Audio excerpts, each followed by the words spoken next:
Hello दोस्तों, स्वागत है आप सबका आपके अपने YouTube चैनल जॉर्डन्स एकेडमी पर। और मैं हूं आप सबका अपना जॉर्डन सर, और एक बार फिर से हाजिर हूं आप सबके सामने लेकर अपनी सुपर 25 नहीं बल्कि आपकी सुपर 25 सीरीज का लेक्चर नंबर 21।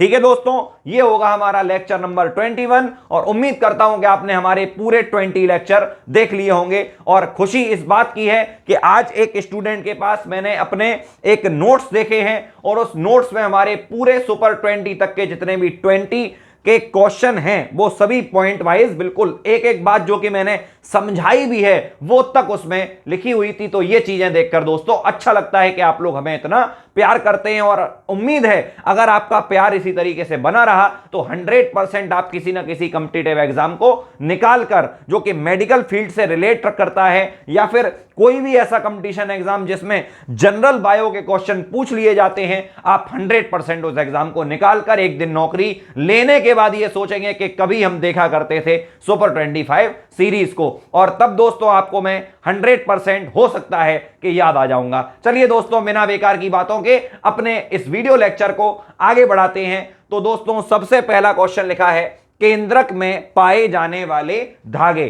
तो याद रखें कि जो केंद्रक होता है, जो कोशिका, जैसे मान लीजिए ये है दोस्तों कोशिका, ठीक है, और यह है कोशिका के अंदर का केंद्रक, और इस केंद्रक के अंदर इस तरीके से कई सारे धागे पाए जाते हैं। इन धागों को दोस्तों कहते हैं क्रोमेटिन। क्या कहते हैं? क्रोमेटिन। याद रखें दोस्तों, इन धागे नुमा संरचनाओं को हम लोग कहते हैं क्रोमेटिन। याद रखिए। उसके बाद दोस्तों पॉइंट नंबर 2 आता है क्रोमेटिन बने होते हैं। तो क्वेश्चन बनता है कि ये जो क्रोमेटिन धागों की बात हमने आपसे की अभी अभी, जो कि केंद्रक के अंदर पाए जाते हैं, ये आखिर किसके बने होते हैं, किस चीज के बने हैं? तो याद रखें दोस्तों, ये दो मेन चीजें होती हैं इसके पास में। एक तो होता है डीएनए और एक होता है दोस्तों प्रोटीन, जिसका नाम होता है हिस्टोन प्रोटीन। क्या नाम है? Histone protein. तो समझें कि जो क्रोमेटिन बने होते हैं वो किसके बने होते हैं? डीएनए और हिस्टोन प्रोटीन के बने होते हैं। उम्मीद है दोस्तों ये दोनों पॉइंट आपको याद हो गए होंगे, 100% क्लियर हो गए होंगे। चलो आगे बढ़ते हैं। लिखा है दोस्तों एक पुत्र को माता पिता से मिले गुणसूत्र, और उसके बाद लिखा है एक पुत्री को माता पिता से मिले गुणसूत्र। अब जरा मेरी बात को थोड़ा सा ध्यान से सुनिएगा, और उम्मीद है मैं आपको इतनी जगह में ये वाली बात आराम से समझा दूंगा दोस्तों। इतना जगह मुझे चाहिए और मैं आपको चीजें समझा दूंगा। तो ध्यान दीजिए, जैसे मान लीजिए ये है कोई मेल और ये है कोई फीमेल। मेल फीमेल मतलब मैं माता पिता की बात कर रहा हूं, ठीक है। तो मेल में जो गुणसूत्र हैं वो दोस्तों कितने होते हैं? 46, और फीमेल में भी कितने होते हैं? 46। ये आप सबको मालूम है। अब ये जो मेल के गुणसूत्र हैं इनको हम कैसे लिख सकते हैं? तो दोस्तों इन्हें हम लिखते हैं 44 + XY। उम्मीद है क्लियर हो गया होगा। और फीमेल वालों को लिखते हैं 44 + XX। यहां तक तो क्लियर है ना? अब क्या हुआ? अब दोस्तों बनेंगे युग्मक। अब क्या बनेंगे? अब बनेंगे युग्मक। युग्मक से मेरा मतलब कि यहां से भी युग्मक बन जाएंगे और यहां से भी युग्मक बन जाएंगे। इसके युग्मक कैसे बने? 22 + X और 22 + Y। उम्मीद है क्लियर हो गया। इसको बांटो दोस्तों, इस 44 को बांटो 22 + X, फिर से क्या हो गया? 22 + X। ठीक है भाई। अगर समझ में नहीं आई बात तो वीडियो पॉज करके अपने आप देख लोगे, एक दो बार ध्यान से देखोगे तो अपने आप तुम्हें क्लियर हो जाएगा। अब क्या होता है दोस्तों, अब देखो, अगर मैं इसको पूरा डिस्क्राइब करने लगा तो हो सकता है कि ये वीडियो अपने आप में बहुत लंबा हो जाए, लेकिन मैं आपको शॉर्ट में बता दूं कि ये इस तरीके से ही युग्मक बनते हैं और इसी तरीके से युग्मक किसी भी संतान के पास पहुंच जाते हैं। क्वेश्चन पूछा जा रहा है कि एक पुत्र को माता पिता से मिले गुणसूत्र। तो याद रखना दोस्तों, पुत्र को मिलते हैं 22 + X, ये अलग से होगा, प्लस 22 + Y। इसका मतलब कि ये जो X है ये किन से आया? 22 + X किससे आया? माता से। और 22 + Y किससे आया? पिता से। तो जोड़ लो दोस्तों, 22 और 22 44, 45, 46। तो कुल कितने हो गए हैं? 46। क्लियर हो गई बात। इसी तरह से क्या लिखा है? एक पुत्री को माता पिता से मिले गुणसूत्र। अब पुत्री को कैसे मिलेंगे? तो 22 + X, और फिर से क्या लिख देंगे इसमें प्लस लगा के 22 + X। तो ये भी दोस्तों कितने हो गए? 46। मतलब एक हिस्सा आया माता से और एक हिस्सा आया पिता से। ठीक है भाई। तो इसका मतलब ये 4 क्वेश्चन आप लोगों को बिल्कुल याद हो गए होंगे। उम्मीद करते हैं समझ में बात आ गई होगी, कोई बहुत कठिन बात नहीं थी। ठीक है, देखो भाई, मैं अभी इस सुपर 25 सीरीज में जितने भी वीडियो में जो क्वेश्चन लेता हूं ये थोड़े से जनरल लेवल के होते हैं और धीमे धीमे करके मैं इस लेवल को बढ़ाऊंगा, क्योंकि इन वीडियोस में मैं अभी आपका कहते हैं ना कि घर बनाने से पहले नींव मजबूत करनी पड़ती है, तो ये समझ लो कि मैं इस समय तुम्हारी एक नींव बना रहा हूं। और जैसे ही ये नींव मुझे लगता है कि हां मेरे 30 लेक्चर में लगभग कंप्लीट हो जाएगी, उसके बाद के जो लेक्चर होंगे उसमें मैं क्वेश्चन थोड़े से अपर लेवल के लिया करूंगा, जो नीट में आए हुए होंगे या फिर आने की संभावनाएं। आए तो ये भी हैं दोस्तों, लेकिन ये हैं कुछ लोअर लेवल के क्वेश्चन, लेकिन इनसे अच्छे लेवल के क्वेश्चन भी दोस्तों आपको लाऊंगा। लेकिन उससे पहले हमने आपसे फिर बोला कि हमें आपकी नींव तैयार करनी है। जब तक हम आपकी नींव तैयार नहीं कर लेंगे तब तक हम आगे अपना नहीं बढ़ सकते हैं। फिलहाल 4 पॉइंट क्लियर हो चुके हैं, आगे बढ़ते हैं। एक नियम लिखा है, एक सिद्धांत लिखा है दोस्तों, एक जीन एक एंजाइम। फिर समझिए, एक जीन एक एंजाइम मतलब हर जीन्स के लिए, हर जीन्स के द्वारा होने वाली प्रक्रिया के लिए एक एंजाइम ही काम करता है। सबके लिए एक एंजाइम स्पेशल होते हैं। ये एक सिद्धांत है, कभी मौका मिला तो आपको पूरा समझाएंगे दोस्तों। इस सिद्धांत को किसने दिया था, ये क्वेश्चन बनता है, तो याद रखना बीडल और टैटम। क्या नाम है? बीडल और टैटम। इन दोनों लोगों ने दोस्तों एक जीन एक एंजाइम सिद्धांत हम लोगों को दिया था। क्या नाम है? बीडल और टैटम, इन दोनों लोगों ने। ठीक है भाई, आगे बढ़ो दोस्तों।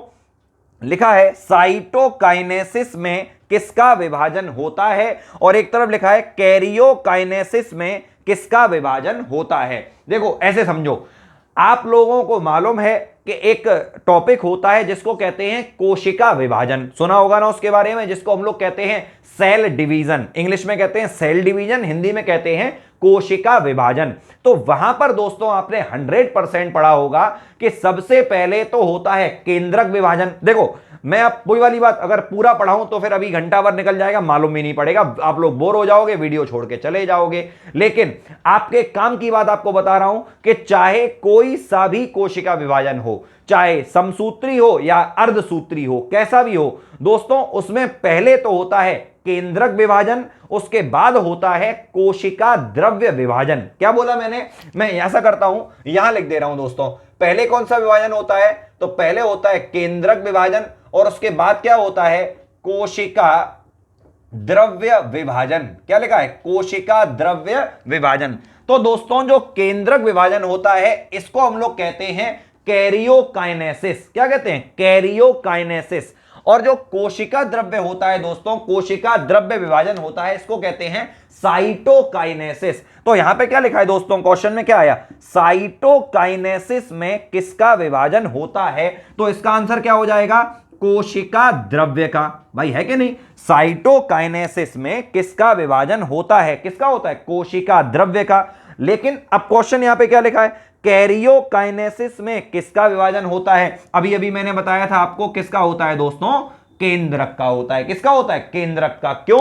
अब इसको याद करो। अब तुम सोचोगे सर थोड़ा सा ट्रिक बता दो याद करने की, तो सुनो।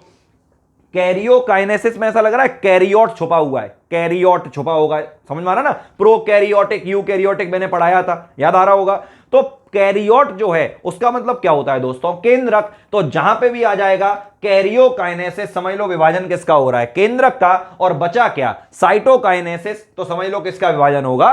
कोशिका द्रव्य का। बस सिंपल सी चीज दोस्तों। थोड़ा बहुत अगर चीजें आप लोग ध्यान दे लेंगे तो ऐसा नहीं है, पेपर बड़े आराम से निकल सकता है। बस ये है, उस चीज को हवा मत बनाओ। ऐसा लग रहा है अरे भगवान पेपर नहीं निकलेगा, ये हो जाएगा, वो अब मैं नहीं पढ़ पाऊंगा। ये कंसिस्टेंसी बनाए रखिए। मैं फिर कह रहा हूं दोस्तों, कंसिस्टेंसी जिसके पास है, एक लाइन में हमेशा बोलता हूं, आज फिर बोलूंगा, regularity is the key to success. क्या बोला? Regularity is the key to success. तो सक्सेस के लिए आपको रेगुलर होना पड़ेगा। भले ही आप कुछ भी पढ़ें लेकिन रेगुलर पढ़ें। और दोस्तों अगर आपको अपने जीवन में सफल होना है तो एक बहुत छोटा सा मूल मंत्र बता रहा हूं कि हर दिन सुबह उठिए, पर डे सुबह उठ के एक एम बनाइए, एक टारगेट बनाइए, और रात में सोने तक उस टारगेट को पूरा कर लीजिए। याद रखें दोस्तों, अगर आप टारगेट पूरा नहीं करते हैं सुबह टारगेट बनाने के बाद, तो 100% आपके दिमाग पे बोझ हो जाएगा और आप अगले दिन फिर पिछले दिन वाला टारगेट बचा हुआ होगा तो दिमाग खराब होगा।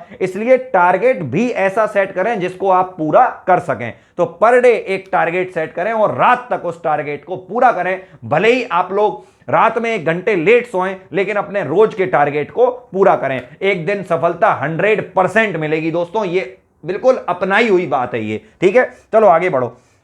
अब लिखा है दोस्तों, एक लाइन लिखी है, सर्वाइवल ऑफ द फिटेस्ट। क्या लिखा है? Survival of the fittest. ये लाइनें किसकी हैं? तो एक नाम सुना होगा आप लोगों ने, चार्ल्स डार्विन का। उम्मीद है दोस्तों ये नाम बहुत बड़ा नाम है अपने आप में। क्या नाम है? चार्ल्स डार्विन ने। इन्होंने क्या कहा था? Survival of the fittest. याद रखना कि जो फिट होता है, जो उत्तम होता है, केवल वही संघर्ष कर सकता है, या ये कह लो कि जो संघर्ष करेगा केवल वही जीवित रह पाएगा, और संघर्ष जो नहीं करेगा वो फिर प्रकृति में जीवित नहीं रह सकता है। इसको हम लोग क्या कह सकते हैं?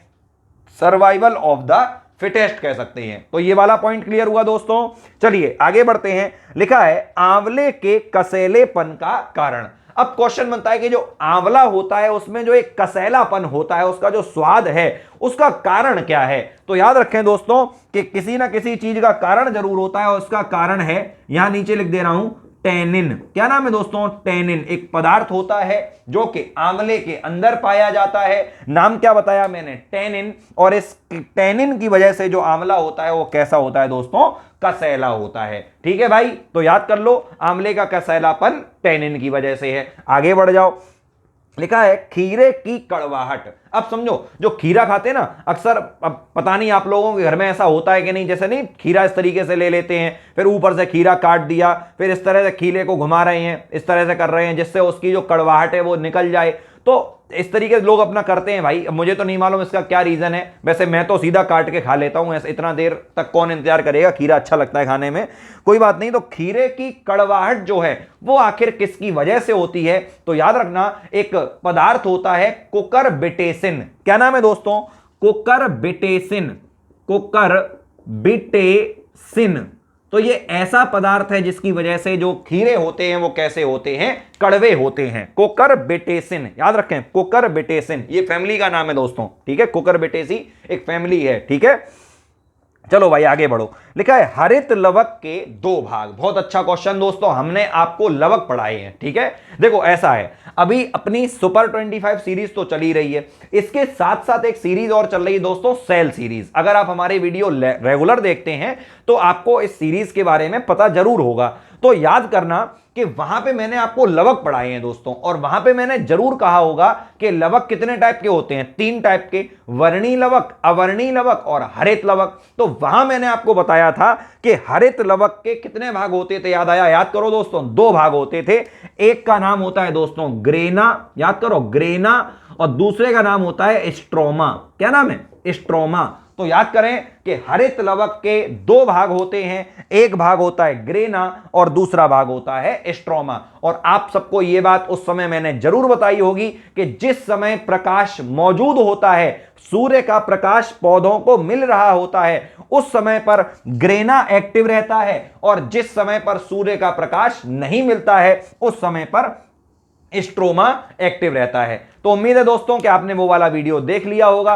अगर वो वीडियो नहीं देखा है तो दोस्तों वो वाला वीडियो आप हमारा जरूर देख लीजिए। और एक काम करते हैं कि उस वीडियो का लिंक हम इस वीडियो के डिस्क्रिप्शन में डाल दे रहे हैं, जिससे अगर आपने हमारा लवक वाला वीडियो नहीं देखा है तो वो वीडियो भी आप लोग आसानी से देख पाएंगे। ठीक है दोस्तों, तो चले जाइएगा इसी वीडियो के डिस्क्रिप्शन में और आपको मालूम पड़ जाएगा कि लवक क्या होते हैं। कंप्लीटली नॉलेज दी है मैंने वहां पे, ठीक है। चलो आगे बढ़ो। लिखा है दोस्तों, स्पंज किस संघ का है?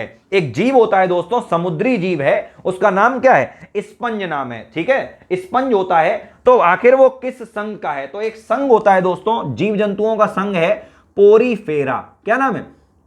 पोरीफेरा, इस नाम का एक संघ है। तो अगर वैसे तो इसके बारे में बहुत कुछ है, ऐसा करूंगा कि संघों से रिलेटेड वीडियो भी आपके लिए मैं बना दूंगा, जिससे आपको हर संघ के जीवों की जानकारी, जो सामान्य जानकारी होती है, वो आपको मिलती रहेगी। तो क्या लिखा है? स्पंज किस संघ का है? तो किसका है दोस्तों?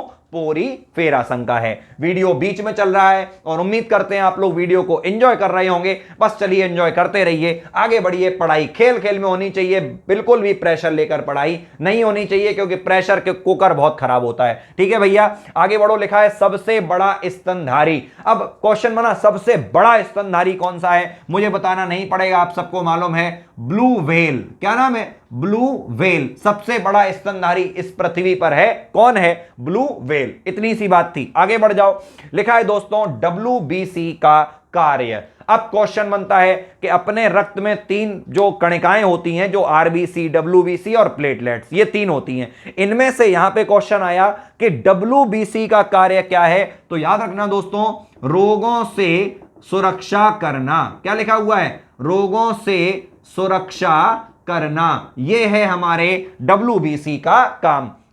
इसको हम लोग क्या कहते हैं? White blood corpuscles. क्या कहते हैं? White blood corpuscles. हिंदी में कहते हैं श्वेत रुधिर कणिकाएं। क्या कहते हैं? श्वेत रुधिर कणिकाएं। इनको दोस्तों हम एक नाम और भी देते हैं, उम्मीद है आपको वो नाम पता होगा। इनका नाम होता है दोस्तों ल्यूकोसाइट्स। क्या होता है? ल्यूकोसाइट्स। याद रखना, ल्यूकोसाइट्स भी बोलते हैं WBC को। ठीक है, ल्यूकोसाइट्स। ठीक, आगे बढ़ो। लिखा है दोस्तों रक्त का तरल भाग कहलाता है। बहुत अच्छा क्वेश्चन है। देखो पहले तो ऐसे समझो, रक्त के दोस्तों 2 भाग होते हैं। देखो अब इसको मैं सॉल्व कर रहा हूं। रक्त के कितने भाग होते हैं? 2। पहला भाग कौन सा होता है भैया? तो पहला होता है प्लाज्मा। ठीक है भैया, और दूसरा कौन सा होता है? रुधिराणु। कौन से होते हैं? रुधिराणु, मतलब रुधिर के अणु। लेकिन ये तो अणु है, क्वेश्चन क्या पूछ रहा है? रक्त का तरल भाग कौन सा है? तो इसका उत्तर क्या हो जाएगा दोस्तों? प्लाज्मा, क्योंकि ये तो अणु है जो उसके अंदर तैर रहे हैं, तो तरल जिसके अंदर वो तैर रहे हैं वो कौन है? प्लाज्मा। तो याद रखना, अगर क्वेश्चन बने कि रक्त का तरल भाग कौन सा होता है, तो वो कौन सा होता है दोस्तों? प्लाज्मा होता है। याद रखें, प्लाज्मा होता है। और हां, प्लाज्मा में कभी भी रंग लाल नहीं होगा। प्लाज्मा का रंग आप कह सकते हो रंगहीन होता है दोस्तों वो। ठीक है, प्लाज्मा कैसा होता है? रंगहीन है। ठीक है, कोई खास उसका कोई रंग नहीं है। और पूरा रक्त कैसा होता है? लाल होता है। लाल क्यों होता है? हीमोग्लोबिन की वजह से होता है। और वो हीमोग्लोबिन कहां पे होता है? वो होता है रुधिराणुओं में, RBC में होता है, आपको मालूम है। ठीक है, उम्मीद है क्लियर हो गया। फिलहाल अपना क्वेश्चन क्लियर है ना? रक्त का तरल भाग कहलाता है प्लाज्मा। ठीक है भाई, चलो आगे बढ़ते हैं। लिखा है दोस्तों मानव शरीर में डायफ्राम का प्रयोग। अब एक वर्ड लिखा है दोस्तों, एक नया वर्ड होगा, हो सकता है आपके लिए, डायफ्राम। ये जो डायफ्राम है दोस्तों, ये फेफड़ों का भाग है। किसका नाम है? फेफड़ों का एक पार्ट है डायाफ्राम। और फेफड़ों का काम है, तो समझ लो कि आपके समझ गए होंगे, श्वसन प्रक्रिया। तो मानव शरीर में डायफ्राम का प्रयोग क्यों होता है? तो श्वसन प्रक्रिया के लिए होता है। क्लियर हो गया ना? श्वसन प्रक्रिया, रेस्पायरेशन के लिए होता है। चलो आगे बढ़ो। अब लिखा है दोस्तों शिराएं नीली क्यों दिखती हैं। अब शिराएं जैसे ही वर्ड आया, तुरंत तुम्हारे मन में एकदम से क्लिक कर गया होगा, अगर तुम मुझसे लगातार पढ़ रहे हो या अच्छे स्टूडेंट हो, तो धमनियां और क्लिक कर गया होगा। धमनियां, धमनी और शिराएं 2 चीजें होती हैं, इतना समझो। पूरी बात नहीं बताऊंगा, टाइम कम है। जो धमनियां होती हैं उनमें तो बहता है शुद्ध रक्त, और जो शिराएं होती हैं उनमें बहता है अशुद्ध रक्त। क्या बोला? धमनियों में शुद्ध और शिराओं में अशुद्ध। अब फिर समझो बात को बड़े दिमाग लगा के। शुद्ध रक्त का मतलब हुआ कि ऑक्सीजन ज्यादा और कार्बन डाइऑक्साइड कम, और अशुद्ध का मतलब क्या हुआ? कार्बन डाइऑक्साइड ज्यादा और ऑक्सीजन कम। तो याद रखना कि कार्बन डाइऑक्साइड का बात है, इसका मतलब कि रंग कैसा हो जाएगा? थोड़ा सा नीला हो जाएगा रक्त का, क्योंकि CO2 ज्यादा होगी तो रक्त हल्का हल्का सा नीला दिखाई देता है। इसीलिए क्या लिखा है कि शिराएं नीली क्यों दिखती हैं? तो इसलिए दिखती हैं दोस्तों क्योंकि इसके अंदर कैसा रक्त होता है? अशुद्ध रक्त होता है। और अशुद्ध रक्त का मतलब आपको मैंने अभी बताया है कि कार्बन डाइऑक्साइड की मात्रा ज्यादा होती है, समझ गए होंगे। CO2 की मात्रा ज्यादा होती है और O2 की मात्रा कम होती है। ठीक है भाई, चलिए आगे बढ़ते हैं। लिखा है दोस्तों पाइलोरिक ग्रंथियां कहां होती हैं। बहुत अच्छा क्वेश्चन है कि पाइलोरिक ग्रंथियां कहां होती हैं। तो आपको मैंने पाचन के बारे में जब कभी बात की होगी तो हो सकता है मेरे मुंह से यह नाम भी निकला हो, पाइलोरिक ग्रंथियां। तो याद रखना पाइलोरिक ग्रंथियां दोस्तों होती हैं आमाशय के अंदर। कहां पे होती हैं? पाइलोरिक ग्रंथियां। पाइलोरिक जूस सुना होगा, ठीक है, तो वो कहां पे होती हैं दोस्तों? आमाशय के अंदर होती हैं। ठीक है, अपने पाचन में मदद करती हैं। चलो आगे बढ़ते हैं। लिखा है आंसू किस ग्रंथि से निकलते हैं? अब आंसू तो निकलते हैं आंख से, और आंख में एक ग्रंथि होती है, नाम मैंने 100% का भी जिक्र किया होगा, लैक्राइमल। क्या नाम है दोस्तों? लैक्राइमल। फिर समझो, लैक्राइमल। ठीक है, लैक्राइमल ग्रंथि होती है जिससे क्या निकलते हैं दोस्तों? आंसू निकलते हैं। तो क्या क्वेश्चन बना? आंसू किस ग्रंथि से निकलते हैं? तो किससे निकलते हैं? लैक्राइमल ग्रंथि से निकलते हैं। ठीक है भाई, तो 19 क्वेश्चन क्लियर हो गए, और 20वां क्वेश्चन आपको बड़ा दिमाग लगा के देखना पड़ेगा, क्योंकि जो नीट का पेपर आया था अभी अभी, आप लोग शायद, आप लोगों में से कुछ बच्चे देकर जरूर आए होंगे, उसमें यह क्वेश्चन था दोस्तों कि शुक्राणुओं का ग्राही भाग। अब समझो, शुक्राणुओं का ग्राही भाग, शुक्राणु जो है, और अब क्वेश्चन कंफ्यूजिंग है दोस्तों, पहले ही समझो।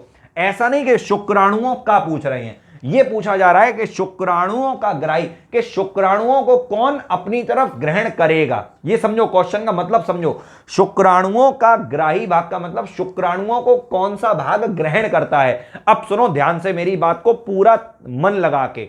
मैं ये नहीं कहूंगा तन मन और धन, बस केवल तन तो तुम्हारा लगा है क्योंकि तुम मेरा वीडियो देख रहे हो, मन तुम्हारा लगा हुआ है, और लगा तो दोस्तों धन भी है। अब तुम कहोगे सर धन कैसे लगा है? तो इसका मतलब हुआ तुमने अपने मोबाइल में रिचार्ज करवाया होगा, और वो रिचार्ज किससे होता है दोस्तों? पैसे से होता है, धन से होता है। तो मुझे मालूम है कि तन मन और धन तीनों से, तो अब जल्दी से देख लो, तीनों बातों से बड़ा जरूरी है। मैं यहां पे समझा दूंगा दोस्तों, आपको इतनी जगह में आपको समझा दूंगा, सुनो ध्यान से।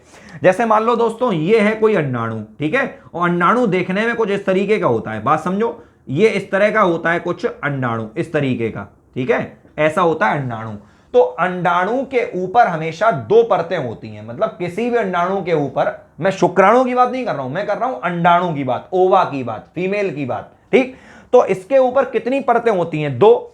एक परत जो ऊपर वाली होती है इसको कहते हैं कोरोना रेडिएटा। क्या कहते हैं?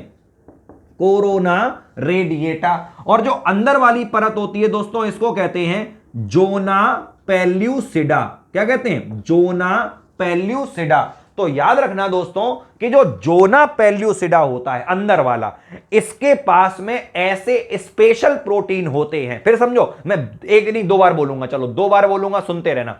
जोना पेल्यूसिडा के पास ऐसे स्पेशल प्रोटीन होते हैं जो इस बात का निर्धारण करते हैं कि कौन सा शुक्राणु अंदर प्रवेश करेगा और कौन सा नहीं करेगा। मैं फिर बोलूंगा कि जोना पेल्यूसिडा के पास ऐसे स्पेशल प्रोटीन होते हैं जो इस बात का निर्धारण करते हैं कि कौन सा शुक्राणु अंदर प्रवेश करेगा और कौन सा नहीं करेगा। क्लियर हो गया ना? इसका मतलब कि ग्राही मतलब क्या होता है? ग्रहण करने वाला। तो शुक्राणुओं को कौन अपने पास में ग्रहण कर लेता है? तो कुछ बच्चे समझते हैं इसका उत्तर कोरोना रेडिएटा होना चाहिए। ऐसा नहीं है दोस्तों, क्योंकि कोरोना रेडिएटा को तो कुछ शुक्राणु पार कर भी जाते हैं, मतलब शुक्राणु आए, इनमें अटक गए, इनमें चले गए, कोरोना रेडिएटा को पार कर गए। लेकिन मेन चीज है कि किसको पार करना होता है, तो वो है दोस्तों जोना पेल्यूसिडा। याद रखना।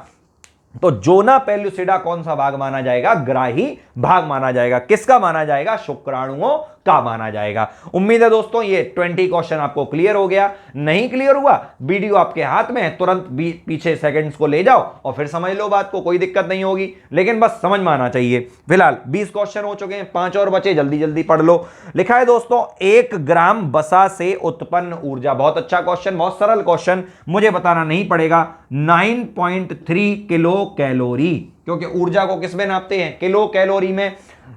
तो याद रखें 1 ग्राम वसा से उत्पन्न ऊर्जा कितनी है? तो 9.3 किलो कैलोरी ऊर्जा 1 ग्राम वसा के अणु से निकलती है। और आप हमें हमारे कमेंट बॉक्स में एक बात का आंसर दीजिए कि अगर मैं यहां पे 1 ग्राम वसा ना लिखकर 1 ग्राम कार्बोहाइड्रेट लिखता तो इसका उत्तर क्या होता? यह बात आप हमें कमेंट बॉक्स में जरूर बताइए। जैसे 1 ग्राम वसा से 9.3 किलो कैलोरी ऊर्जा निकलती है, उसी तरह से 1 ग्राम कार्बोहाइड्रेट से कितने किलो कैलोरी ऊर्जा बनती है या निकलती है, यह हमें हमारे कमेंट बॉक्स में बताइए आप सभी लोग। आगे लिखा है दूध का रंग पीला क्यों होता है? बहुत अच्छा क्वेश्चन दोस्तों। दूध का रंग हल्का पीला सा होता है दोस्तों, क्यों होता है? एक नाम याद कर लो, कैरोटिन। अब जगह तो खत्म हो गई दोस्तों, लेकिन यहां लिख दे रहे हैं कैरोटिन। तो याद रखना कैरोटिन की वजह से जो दूध होता है उसका रंग कैसा होता है, पीला होता है। तो कैरोटिन, ठीक है भाई। अगला लिखा दोस्तों डीपीटी का टीका, बहुत अच्छा क्वेश्चन दोस्तों। अब एक टीका और काम 3 का कर रहा है, फिर समझो टीका 1 है और काम 3 का कर रहा है, कैसे कर रहा है? तो देखो इसका फुल फॉर्म याद कर लो, समझ लो, तुम्हें बीमारी भी याद हो जाएगी कि किस बीमारी के लिए ये काम करता है। इसका नाम ही बीमारियों पड़ गया है, टीके का नाम ही बीमारियों पे है। अब देखो डी का मतलब क्या होता है, डिप्थीरिया, क्लियर हो गया ना। पी का मतलब क्या होता है दोस्तों, अब सुनो, तुमने काली खांसी के बारे में सुना होगा। काली खांसी जो होती है वो होती है दोस्तों एक बैक्टीरिया से, उसका नाम होता है बर्ड्यूटोला परट्यूसिस। क्या नाम होता है, बर्ड्यूटोला परट्यूसिस। अब परट्यूसिस का पी ले लो, क्या ले लो, परट्यूसिस का पी। तो इसका मतलब कि पहला क्या था, डिप्थीरिया, तो डिप्थीरिया के लिए होता है टीका। पी का मतलब परट्यूसिस, और मैंने क्या बोला, काली खांसी, तो काली खांसी के लिए। और टी का मतलब क्या होता है दोस्तों, टेटनिस। क्या होता है, टेटनिस। तो ऐसे समझ लो, डी का मतलब डिप्थीरिया, पी का मतलब परट्यूसिस, ठीक है, और टी का मतलब टेटनिस। तो इन तीनों के लिए टीका होता है, उस टीके को ही हम लोग क्या कहते हैं, डीपीटी का टीका कहते हैं। ये वाली बात याद हो गई दोस्तों। चलिए, उम्मीद है समझ में आ गया होगा। अगला लिखा है एलिसा टेस्ट, बहुत सरल क्वेश्चन, याद रखना, हमेशा बहुत खूब पेपरों में आया है कि एड्स रोग के लिए कौन सा परीक्षण करवाया जाता है। तो याद रखें, एड्स रोग जब भी किसी को होता है तो उसका टेस्ट कराने के लिए एलिसा टेस्ट होता है। क्या नाम होता है, एलिसा। किस बीमारी के लिए है, एड्स के लिए है। और दोस्तों एलिसा का पूरा नाम मैं आपको यहां पर लिख दे रहा हूं, ठीक है। ये लिखा है पूरा नाम। ई का मतलब होता है एंजाइम, एल का मतलब होता है लिंक्ड, याद रखें, एंजाइम लिंक्ड इम्यूनो, आई का मतलब इम्यूनो सॉर्बेंट, ठीक है, सॉर्बेंट ऐसे। क्या लिखा है, ऐसे। तो एंजाइम लिंक्ड इम्यूनो सॉर्बेंट ऐसे, ये पूरा नाम किसका होता है, एलिसा टेस्ट का नाम होता है। और ये एलिसा टेस्ट किसके लिए होता है, एड्स के लिए होता है, एड्स का पता लगाने के लिए होता है। लास्ट क्वेश्चन आ गया है दोस्तों, वीडियो लास्ट हो गया है, बड़ा ध्यान दे लीजिए। लिखा है जल में मरकरी के प्रदूषण से रोग। तो याद रखना कि जल प्रदूषण जब होता है, या ये कह लो कि जल में जब मरकरी की मात्रा ज्यादा हो जाती है, मरकरी कुछ और नहीं दोस्तों, पारा है। इसका सूत्र आप सबको मालूम है, Hg होता है। क्या होता है, Hg होता है। मरकरी मतलब पारा। तो होता क्या है कि कभी कभी कुछ लोग क्या करते हैं कि मछलियां खाते हैं, ठीक है, जो मछुआरों में ये वाला रोग ज्यादा देखा जाता है, मछुआरों में ज्यादा होता है। तो लोग मछलियां खाते हैं, मछलियों के अंदर दोस्तों पारे की मात्रा ज्यादा होती है। याद रखना, मछलियों के अंदर, क्योंकि वो समुद्र में है, और समुद्र में ऐसे स्थान जहां पे पारे की मात्रा ज्यादा है, तो पारे की वजह से उन मछलियों के साथ मछुआरों के अंदर क्या चला जाता है, पारा चला जाता है। और इस बीमारी को दोस्तों कहते हैं मिनी माता। क्या कहते हैं दोस्तों, मिनी माता। उम्मीद है क्लियर हो गया, मिनी माता। ये एक रोग है दोस्तों, जो कि क्यों होता है, ये होता है जल में मरकरी के प्रदूषण के कारण होता है। क्या नाम है दोस्तों रोग का, मिनी माता। ठीक है भाई, तो ये थे दोस्तों आज के सुपर 25 क्वेश्चन, और उम्मीद है कि आपने ये वीडियो एंजॉय किया होगा हर वीडियो की तरह। और इसी तरीके की अच्छी बेहतरीन नॉलेज के लिए हमारे चैनल जॉर्डन्स एकेडमी को सब्सक्राइब कर लीजिए और हमारे बेल आइकन को प्रेस कर दीजिएगा, जिससे नया वीडियो जब भी मैं लाऊंगा तो वो तुरंत आपके पास टिन से पहुंच जाएगा। और उम्मीद है कि ये वीडियो भी अच्छा लगा होगा। अगर अच्छा लगता है वीडियो तो प्लीज आप लोग लाइक कर दिया करिए। ठीक है दोस्तों, इसी के साथ इस वीडियो को एंड करते हैं। मिलते हैं आप सबसे अपने अगले वीडियो में। जय हिंद, जय भारत।